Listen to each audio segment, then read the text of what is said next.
Hey, this is Steve Wiedemann. Just doing a quick video to show you some of the changes that have happened in search recently. There's this great new social network that's platformed itself on top of Google and Google products such as YouTube and Google Docs and email.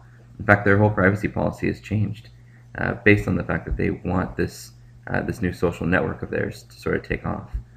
Kind of exciting. So what you're seeing on my screen right now as I go through this is a list of circles that I've created of people that I'm interested in following or being involved in. I could have a circle for a baseball team, my baseball league that I happen to be in. I can have a circle for startup companies that I want to follow, thought leaders. One really fun one that I created is actually a circle I created called publishers.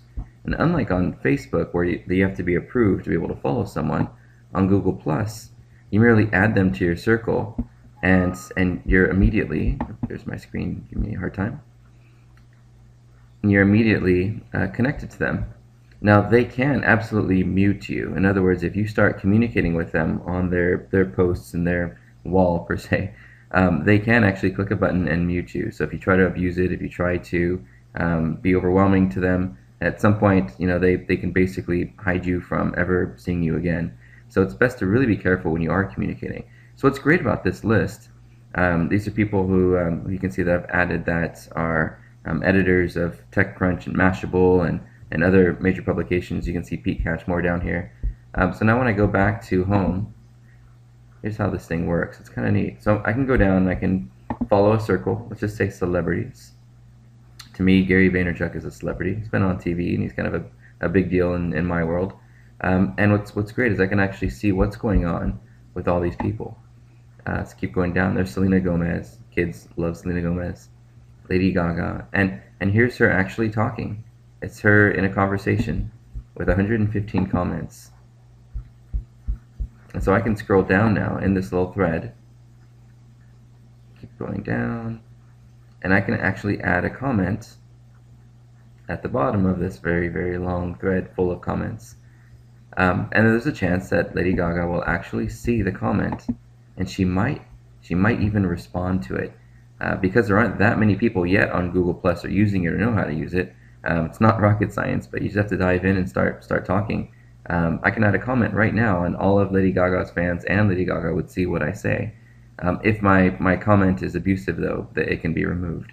So a really amazing way to communicate with people that you'd never ever think that you'd be able to actually talk to, which is kind of neat. There's some people asking if they can see when I'm online or not, and I'm okay with that. I'm just a tech geek, so it doesn't really matter to me. Let's go back up to the top, and let's take a look at publishers. So let's say I've got a really interesting news piece that pertains to something that one or more of these publishers who actually publish articles in pretty big deal newspapers. Right, here's Jennifer Van Grove. Keep going down the list here to find some people you might recognize. Here's MG Siegler from TechCrunch. And so he's out there and he's commenting on things. And if I had something that was relevant, or I can post something that he might find amazing, there's a chance these publishers might go, whoa, I need to write about this. This is really cool.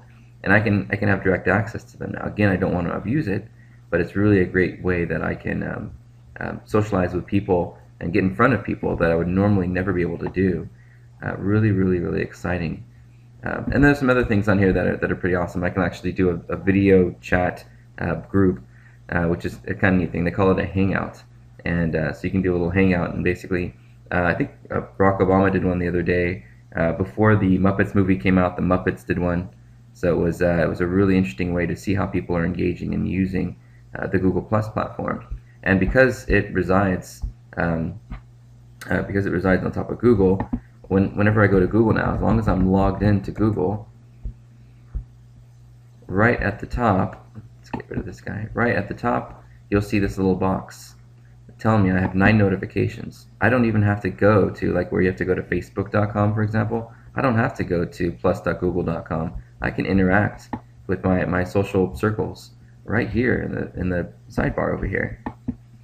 So really amazing new feature, new layer of what you're going to see in Google, and how people are going to connect and interact and do some really cool stuff.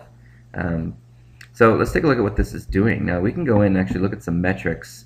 Here's an account I'm looking at showing how we've had 1,600 annotated impressions of our Google Plus button, and 110 people have actually plus one some piece of content, and 3 looks like search impact is we've actually gotten 3 clicks thanks to somebody who did a plus one, and someone in their circle saw the listing in the search results where they normally wouldn't have had their friend or the person in their circle not click the plus one button.